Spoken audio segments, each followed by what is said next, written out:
yi wabanyoku ahwehweni wa efri ho na yeni Ghana ho enkomo na issue ben ena ewokrum edien ena ekoso ebetumi aboman de bia meka se ade ba ko a eha oman empuntuo kese eye atro ene nsemu a ye ka eni nyinaso emwa wo man empuntuo na ade ba ko ne se o share the MPP the NDC it has been a game but this time around that no na make say politics na say ye no eno ma sesa enti se wo ye politician na wadwene ye wo se 1960s no mo ne kwadwo ho no politics ni bi na abaye this time a bezro wo de anim guase ene be ko mpaso akoda. That is it. And you'll be exposed hard time by Ghanaians.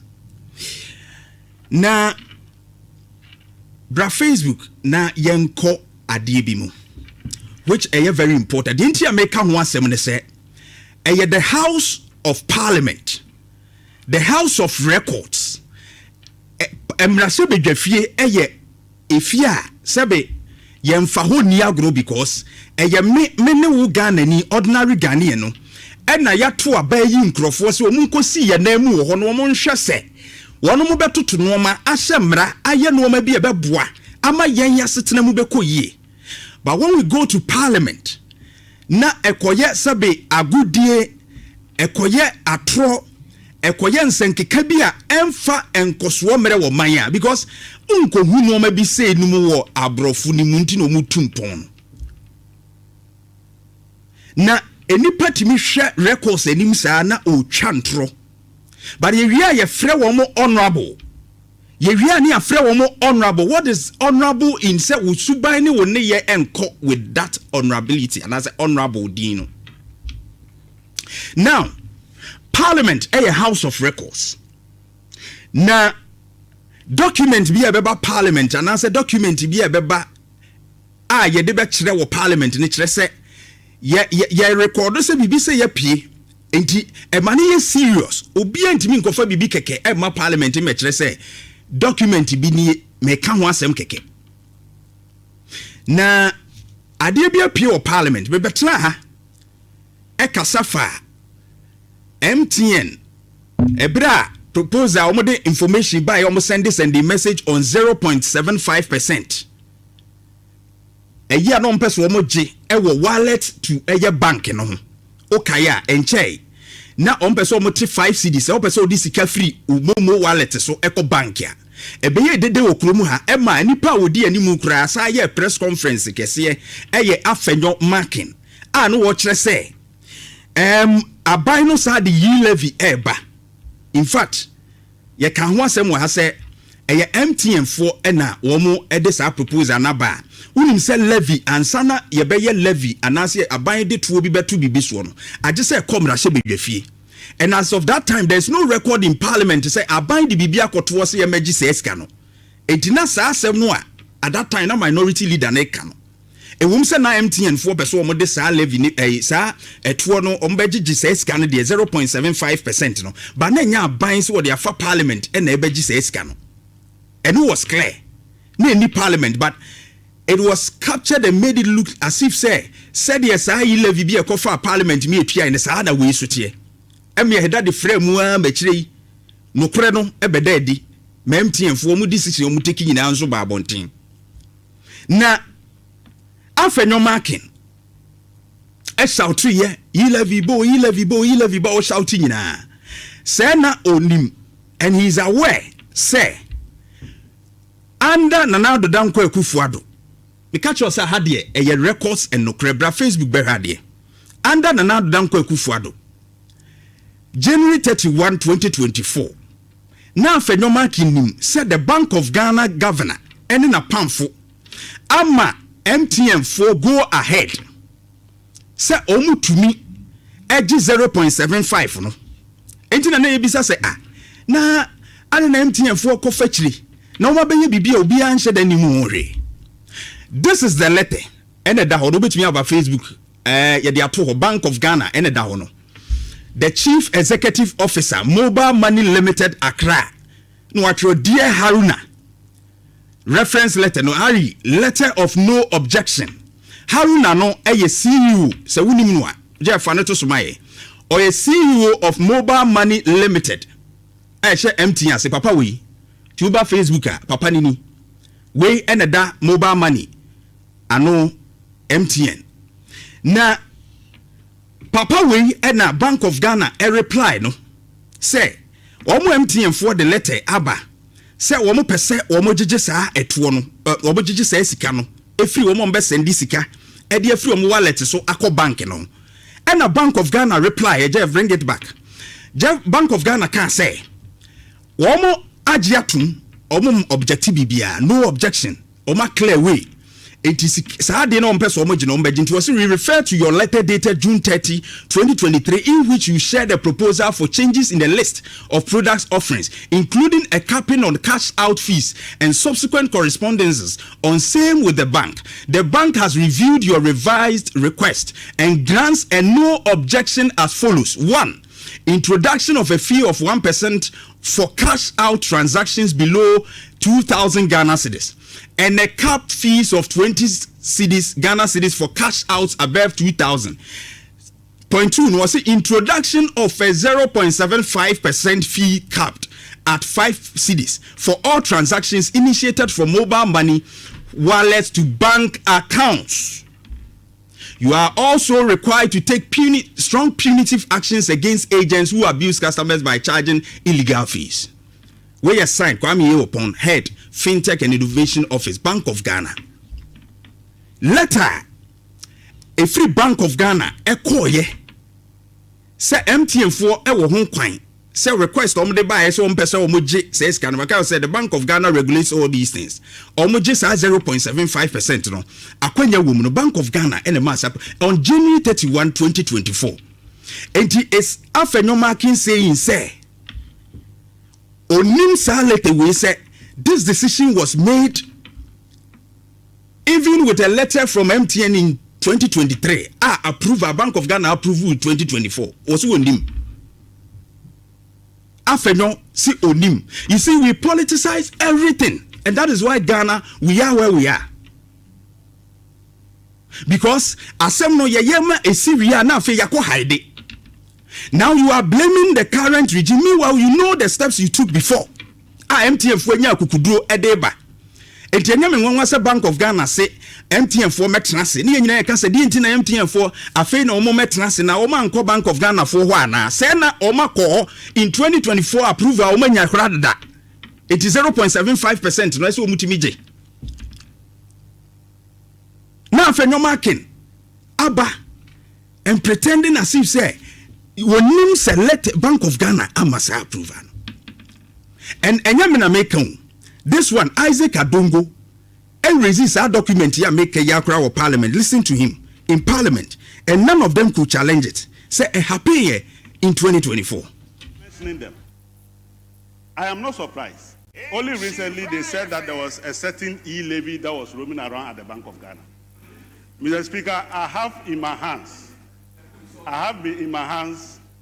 a letter that was signed by the Bank of Ghana to MTN, dated January 31st, 2024.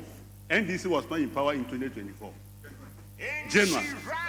And in that letter, the governor of the Bank of Ghana, at the Bank of Ghana of the MPP, wrote to MTN, giving them no objection to impose the following fees.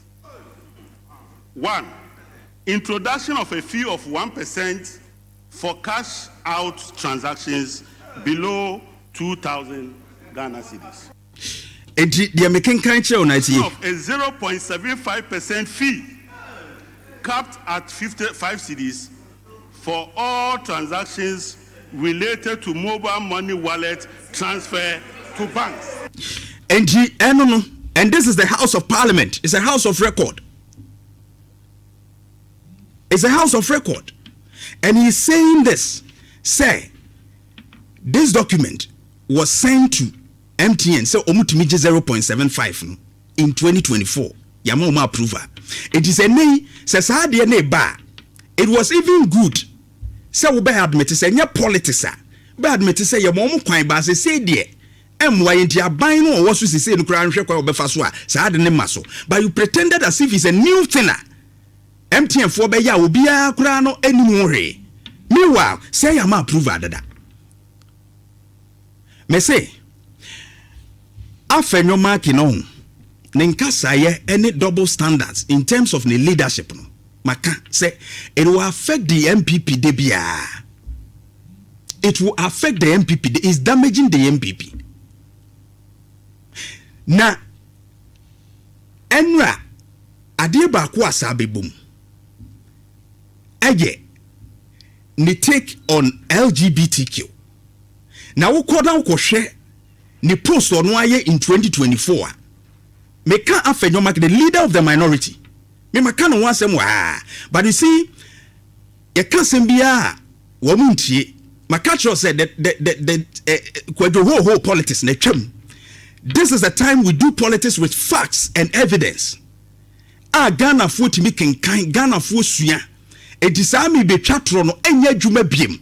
Say if Afenyo-Markin ebe kosua with this subai na obe kasem na no hu se ebenya effect china no obe to unzu wakasapa to otimi ka bibia no otrotro bibia no ofin se enya effect ya that be ye be refer no, and that effect will affect the party, the MPP. Now or say saadie we otro X no obi a hacking account je fatu subame LGBT no on say ne original so say MPP ND54 no wo ma be sheda ama LGBT no punishment no ai woman ya de on de opese ye de dada no asaba ye de dada no asaba dada de ne woman say wo mo a doctor fo ne adi say wo hwe obi e betumi a che wo ne no ma me chirechiri mu hai say wan ko report wa uhusu obi ye bi wan ko report wa ye betumi a che wo na okra wan hwe ya be ko prison because within 3 days no ese wutumi ka no Afenyo-Markin that time dada no sa no mani nyina na ewum, but otro say a law that imprisons people for their sexual orientation or who they choose to love does not protect society. It simply selects a group of human beings and makes their existence a crime. That is a line no parliament is in the civilized world should cross. Or say obi epese ekwan obi pese wo faso na enemu no oginani ana odam so one be ma bedaw sese bi oni orientation wo pese one aboa na edaw ni wo pese wo do ni bia anya obi asem eye ono ne pe etisi ye gbo modeni ye ka sese nipa because of the oye nti ye hu ni say ye abonefo sem a saa de no parliament bia ni wa na ni abie enamiremu a wo beje atum ses enu nti eye abonefo sem Afenyo no ene epia bonte no o se ni ya hacking account nti you on a post you. But you see makacho say jatu ato de we provide you me dem maka me say there are competent people also in the MPP who can lead the minority. Afenyo ade ni me provide you from 2023 asemo kan ye also obi na hacking account no a o tro ye no. Afenyo said the same thing in 2023. Or say I support the non-criminalization of LGBTQ persons. Afenyo-Markin, 28th November 2023. The deputies have been a deputy majority leader. Or say the deputy majority leader Alexander Afenyo-Markin has made a statement in support of non-criminalization of LGBT persons, emphasizing that the position of the church is clear on that matter. Okay, kwa ewo what you say imprisonment kwa wompe. 28th November 2023 Afenyo-Markin kasa asemwe entiene ye de X page de waka beto I say obi hacking or better. This is a statement where you were interviewed but the city online it's not lost that's what was here wa obese to benya paka Ebenezer and a trust our story Jeff next one mama you see untimi ntwantrobium ejatua to will expose you. Bring me the next one. Anti-LGBTQ bill, you can't jail a person over sexuality. Afenyo-Markin blocks third reading over custodial sentences. That was on the 15th February 2024. Still, Afenyo-Markin one awokasei. My joy online.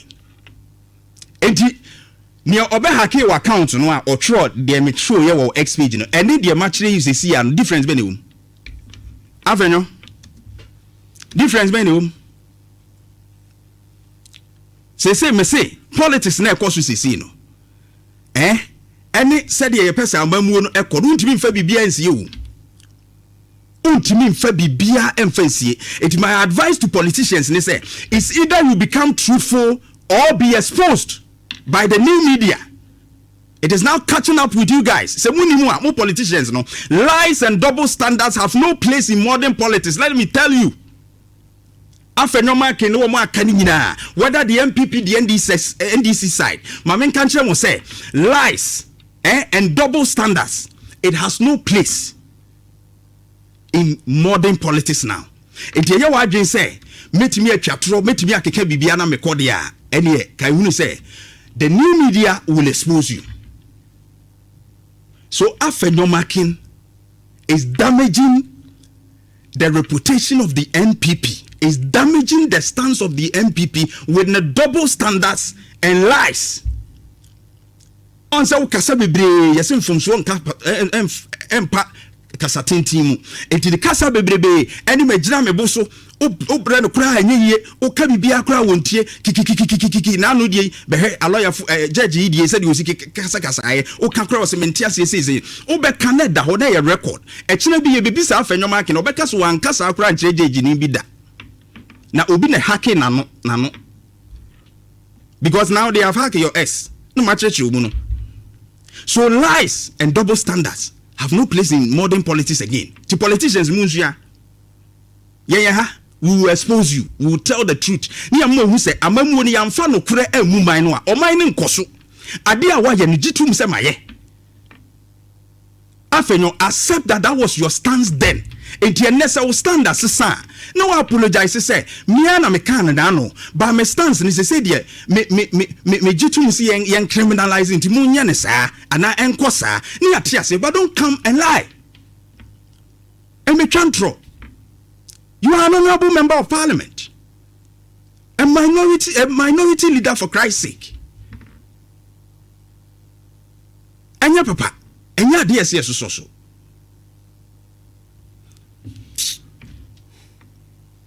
Ebusia, you are. Oh yeah! Come on! Nhyira 104.5.